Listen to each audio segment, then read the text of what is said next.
Recording started. Okay. So good morning and welcome to lecture number 9 of this mechatronics subject. We are going to see block diagram reduction examples in this lecture also. And in next lecture, we will solve some multiple choice questions.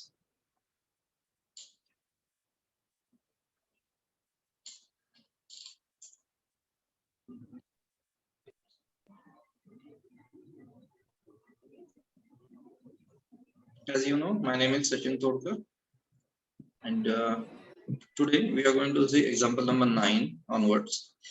So in this example, you will see this. There are some complications. Like here, there is a takeoff point is there, and that's why there is no complete loop. Inner loop is not there. So that's why what we are going to do, we are going to shift this takeoff point on this side. We are going to shift this summing junction on this side. So there will be simplification in the example. So what we are going to do, this A point will be shifted to B point, and for that what we are going to do, we are going to shift this total line on this side, and for that there is a G4 block, and we know that if we are shifting a takeoff point from left to right, we are going to divide it by that particular block 1 upon G4 here. So this is 1 upon G4 will be introduced.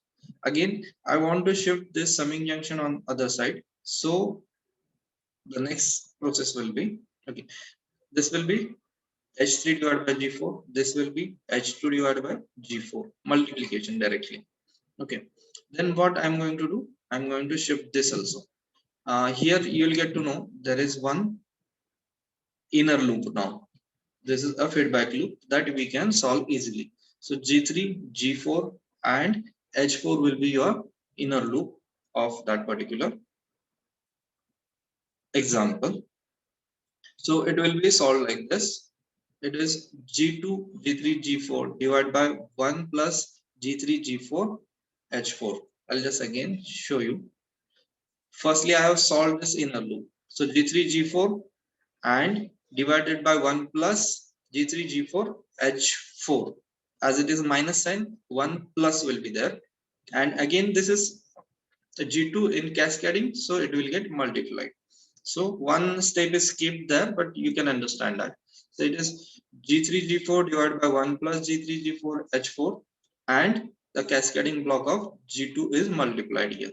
So it has been simplified. Now here you can see G3, H4, H3 divided by G4 is in feedback loop of minus sign.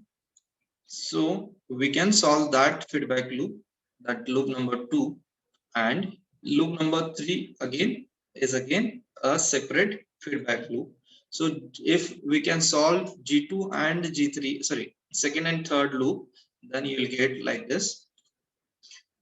For second loop, the answer will be G2, G3, G4 divided by 1 plus G3, G4, H4 plus G2, G3, H3. So this is simplification. You need 1 or 2 steps for that. You will not arrive directly on this step, but after solving, you can get that sign. Similarly, here it is negative sign, and if this is not a feedback loop, sorry, I told you feedback loop, but this is not a feedback loop, because you can see this is also having negative sign, this is also having negative, the arrow is backward and this arrow is backward, this is plus and this is minus. So this is not a feedback loop, this is a parallel loop, and parallel loop can be solved with the help of the sign convention. So H2 upon G4 has plus sign and H1 has minus sign, and if we'll simplify it, it will look like this. So this is the third step. Now in fourth step, what will happen? This G1 will get multiplied with this particular feedback loop. So it will become G1, G2, G3, G4. And we'll see here. G1, G2, G3, G4 divided by 1 plus G3, G4, H4 plus G2, H3, G2, G3, H3. And this feedback loop is there. Now we can solve it easily with the help of your feedback loop function using rule number 6.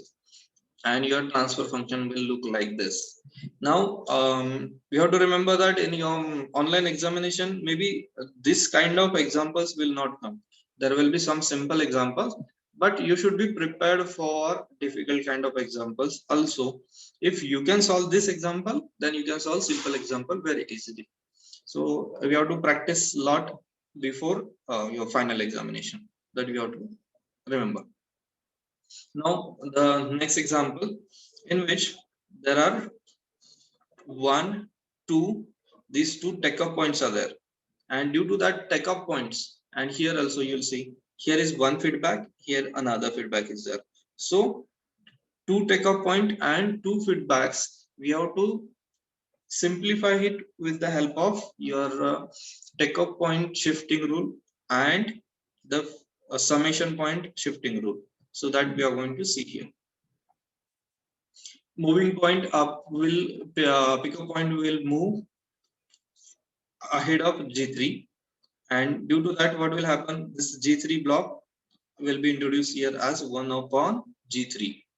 Again, if I want to move this point here, I'm going to keep it like this only, and another point I'm going to move here, so it will be like this. Same H1 multiplied by 1 upon G3. So H1 divided by G3 will be there in picture. Now you know that this can be solved easily. This loop number 1 can be solved easily. So we'll see how to solve this loop number 1. So we know that this is feedback, this is feedback. So both will get added and the sign will be negative. So it is H1 upon G3 plus H2, and this G2 and G3 will get multiplied because they are cascading blocks. So you will get G2, G3 and this feedback loop. So that feedback loop can be solved with the help of rule number 6. So it will become G2, G3 divided by 1 plus G2, H1 plus G2, G3, H2. Now how it is arriving? Again, you have to simplify this and then only this answer will come. You'll not get it directly in one step. You might have to do 2 or 3 steps. Now we have simplified that, eliminated that loop and introduced the final function here. Again, G1 will get multiplied with this. Again, this second feedback loop is there and this feed forward loop is there. All loops are we are going to solve. So second loop first. This is feedback loop. So it will have answer of like this: G1, G2, G3 divided by 1 plus G2, H1 plus G2, G3, H2 plus G1, G2, H1. And this feed forward loop, we know that if feed forward loop is there, we have to simply add it. So it is G4 plus all the entity. So this is the simplification of your answer, simplification of your example number 10. Now we'll see example number 11. Again, in this you'll get some complications are there because there are additional loops are there. So we have to simplify and rearrange the blocks. Now by rearranging, what we mean, now you'll see here rearranging the blocks. So G2, H2 we have arranged here, and this line we have arranged at the bottom as H1 multiplied by H2, because this is same a feedback loop with two cascading blocks. So H1, H2 is there. So we can simplify this inner loop first, then we can simplify our second inner loop, and last one will be the last loop. So G2, H2, H2 has a feedback. So we can solve it with the help of that feedback loop function. Then this one, then this one, and then the entire one. So your process will be like this. This feedback loop has been solved as G2 upon 1 plus G2H2, and we directly multiplied it to get minimum steps. So G1, G2 divided by 1 plus G2H2. Again, the second feedback loop will be simplified like this. G1 G2 divided by 1 plus G2 H2 divided by 1 plus G1 G2 divided by 1 plus G2 H2 into H3, and the final loop of H1 H2, sorry, H1 H2 final loop will be solved like this. And then we have simplified for denominators have been cancelled, and your final answer will look like this. Now we have seen these three examples in which we have reduced the feedback loops, and we have applied some rules. In previous lecture also we have solved some numericals. But what is the use of that? Because we know that there will be some potentiometers, then different devices will be there, and they will have some gain functions and some feedback functions. Suppose in case of your four-wheeler, if your four-wheeler is having different functions in that, you have to adjust the temperature of coolant, we have to adjust the fuel cutoff or fuel you can say supply. All these things we have to apply. In that case, what happens, if you know the exact output of that particular all inputs, then that is called as your transfer function, and you can reduce that transfer function with the help of these block diagrams. So we are going to see what are the applications of these mechatronic systems. Just like first is anti-lock braking system. It helps prevent brakes from locking the ABS. That is, we know that anti-lock braking system is if we have applied brake on any vehicle and if it is been in lock position, then without ABS what will happen, it will get skid on other side. But with ABS what happens, you can control your locking unlocking of that braking system, so you can smoothly take the curvature. The ABS monitors the speed of each wheel to detect locking. When it detects sudden braking, it will release braking pressure for a moment and then provide optimum braking pressure to each wheel. So as a mechanical engineer, you know that in all two-wheelers and four-wheelers right now, anti-lock braking systems have been introduced, and it has been with the help of mechatronic systems. It detects the speed of that particular wheel. If it has been locked, then it releases that pressure and your wheel will be smoothly running. So that we have to remember. Now this is the operating principle, that brake fluid, how it squeezes and how it has been released. So limiting the pressure to any wheel which decelerates too rapidly is the basic principle employed in ABS, anti-lock braking system. So it is limiting pressure to wheel which has been decelerated or which has been locked. A speed sensor is used for measuring the speed of wheel and sends it constantly to the computer. Okay, depending on the initial brake pressure and the speed of the wheel, the computer modulates the brake pressure as fast as 15 times per second. 15 times per second, you can change the braking pressure of that particular wheel, and it will help you smoothly running your vehicle without skidding, without braking, or without locking your wheels. So that you have to remember. This is the one particular application of this mechatronic system.